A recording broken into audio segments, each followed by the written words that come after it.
At the moment, we shall proceed with the next presentation by Reverend Dr. Kurian Kachappilly CMI, who is currently the president of Dharmala Vidya Kshetram.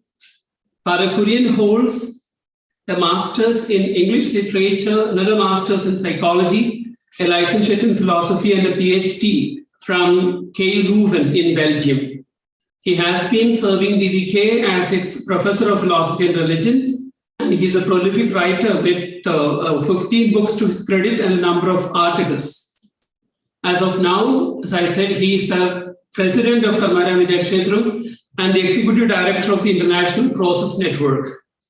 He also served earlier as the provincial of CMI St. Paul Province, Bhopal. May now invite Father Kurian to begin his presentation on the golden rule of synodality, a religious paradigm. Father Kurian. Good evening. My dear superior generals, superior provincials, dear Father Saju, President, SMRC, and my dear sisters, brothers, and fathers. Cordial welcome to my humble presentation on golden rules of synodality, a religious paradigm.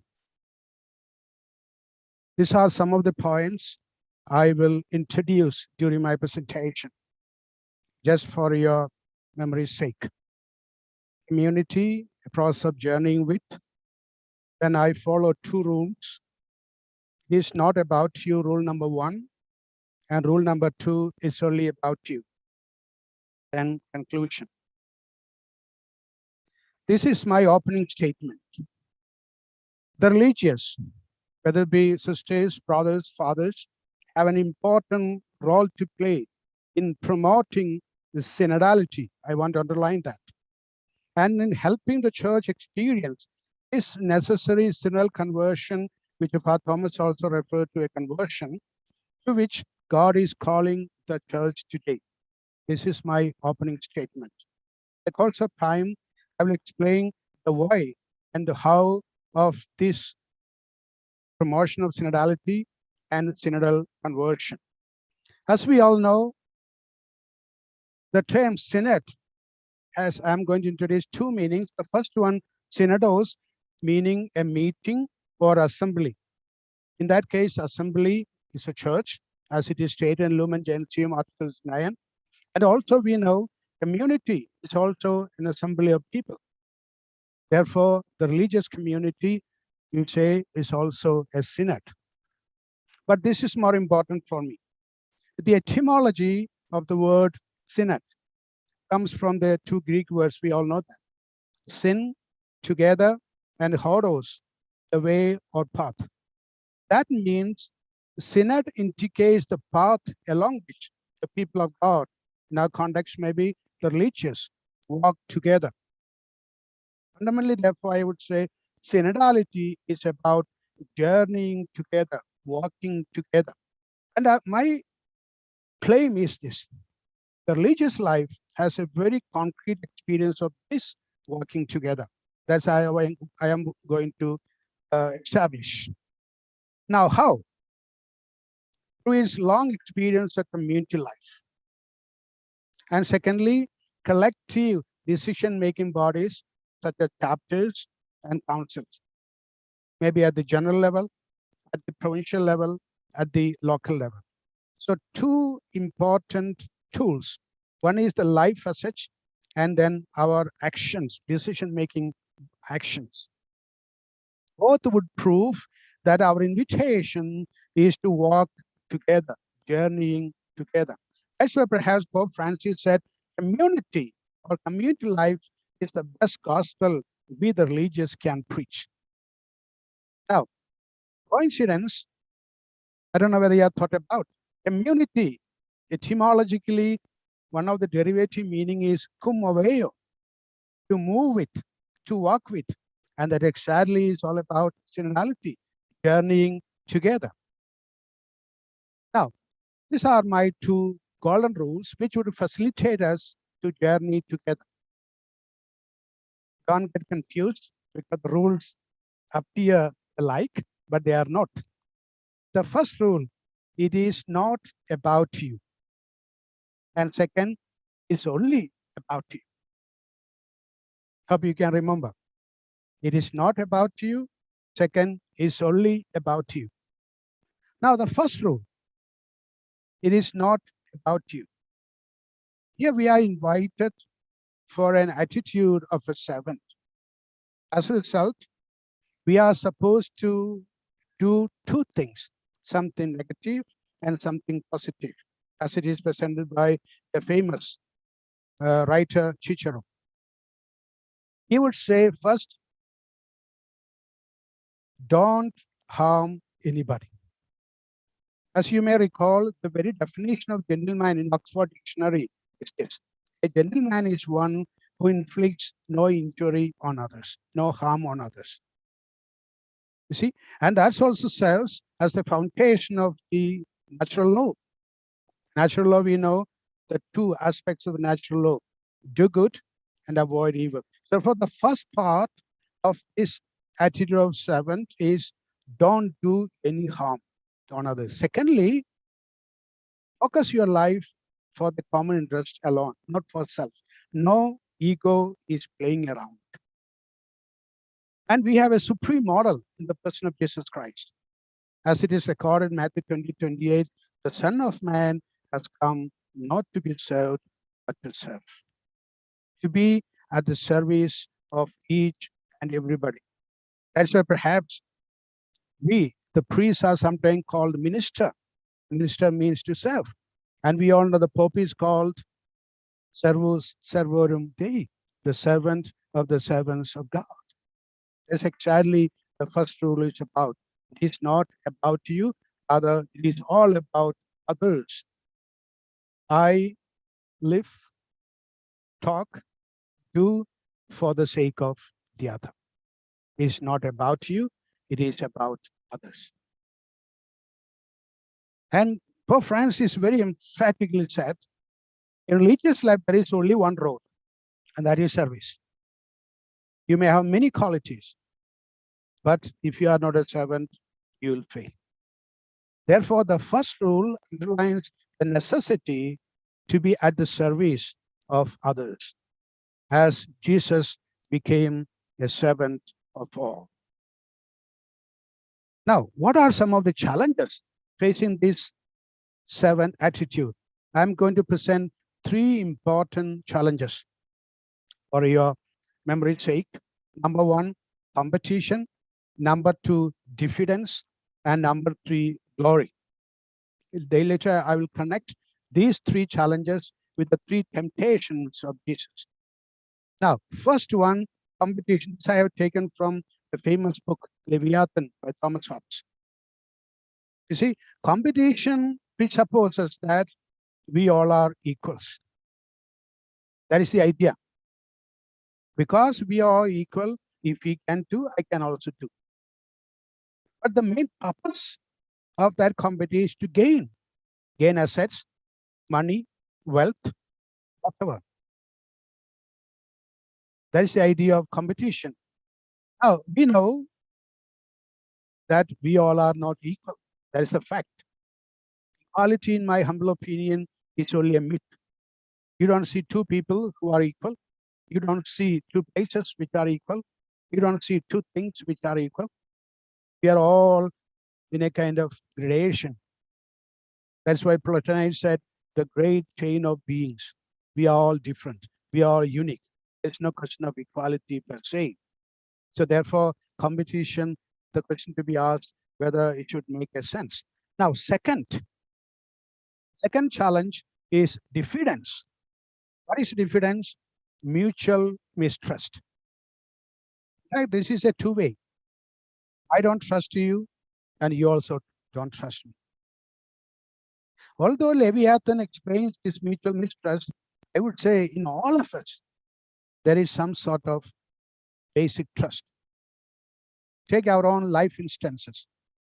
Suppose when you travel by public transportation, a bus, a train, plane, you trust the driver, you trust the captain, you trust the pilot, I've never heard people going and asking a pilot or a captain or a driver, are you going to kill me? No, we don't, because we take it for granted that he will take me to my proper destination. So we have a basic trust. But my dear fathers, brothers, and sisters, to journey together, we need something more than that basic trust. Otherwise, journeying together will be practically impossible. In this case, the betrayal of trust, mistrust, etc., could be considered, and these are ways of unlearning. Now, third, glory. Glory is based on the fact some people are better than others. If that is our mindset, when we journey together, it becomes a difficult proposition. And others may not join with us in that journey as such. We know there are people who can enrich our life. There are people who can encourage our life. And there are someone, I still remember our servant of God, Canisius. You see, and also my first prayer for Dustin. It has been a privilege to be with him. My provincial, my prayer. And in their presence, we become enriched. They never thought they are better than us. Just the other way about. They thought that we are better than them. You see, therefore, these are the three temptations which I try to present this week. First one, the Satan asking Jesus, change stones into loaves of bread. That's exactly the competition, gaining of things. Secondly, that you will not dash your foot against, you jump. And that is the craving for safety. Third one, if you fall down and worship me, this is craving for fame, reputation. These are the three temptations in our journeying together. Number one, our attempt to gain. Number two, our own safety and security. Third one, our fame, reputation at the expense of others. So these are the three things we have to unlearn, my dear fathers, sisters, and brothers, when we journey together. Now, rule number two, it is only about you. It is only about you. No point in waiting for anybody else to get their acts together. It should start with me right here now. The question is, am I a model? Am I a role model for others? Let me have two important sayings, one from Gandhiji and the other one, Nelson Mandela, inspired by Gandhiji. Gandhiji said, be the change you want to see. And Mandela rightly said, I couldn't change others until I changed myself. Therefore, the second rule necessitates that I become the model. In other words, verba movent, exambla trahunt. Words can move, but examples can transform. That's exactly the way proposed by Pope Francis. That's why he said, church must be attractive. By way of attraction, we should lead the church. And that is exactly the way to synodality. Now, in that process of becoming a model, what are the habits I should relearn? I'm going to present three important habits we should. One is realization. That is, try to identify the true, the genuine identity of the person. This identity is somehow related with our own harmony. Harmony within, harmony without. First realization are the internal. That is a beautiful blending of the cognitive, the cognitive, and the affective dimensions of human person. In other words, the thinking faculty, the willing faculty, and the feeling faculty. In simple terms, the mind, the heart, and the soul, the life. That's the first level of realization. Second, my own awareness, that I become aware of myself in the presence of the other. You see, when I am all alone, I never say I am Kurian. I say I am Kurian only in the presence of the other.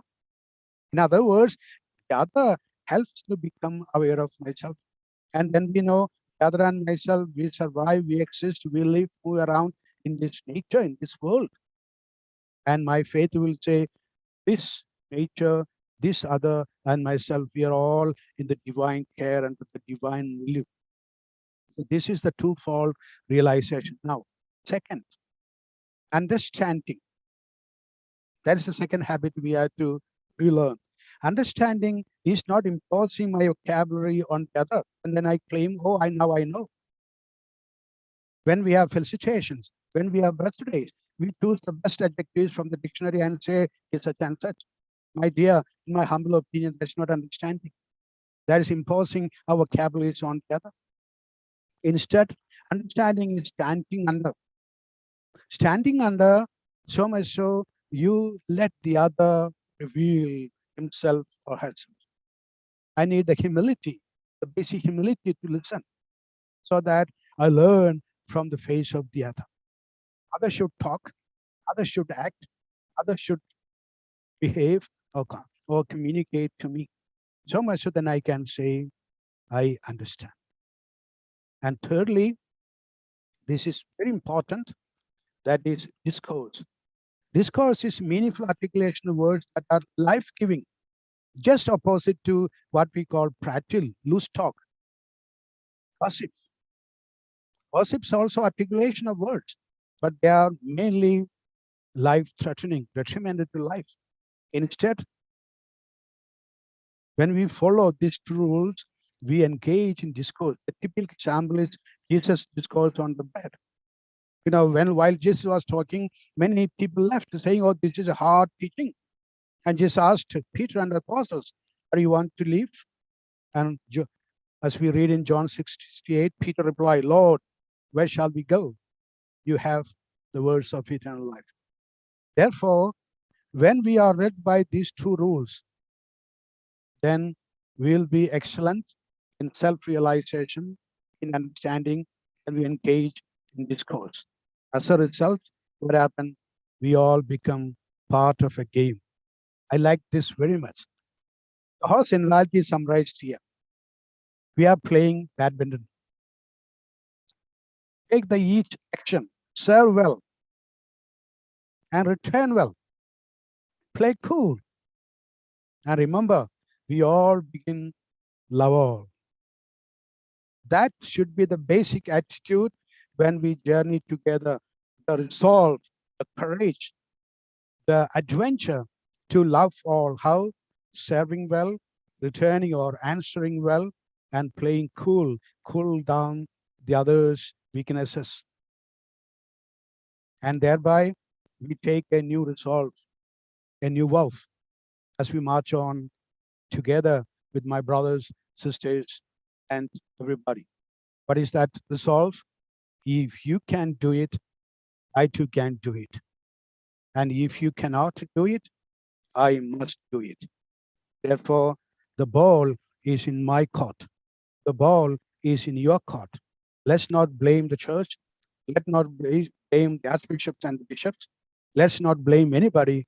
Let's blame ourselves and start playing the ball from our side with a good start.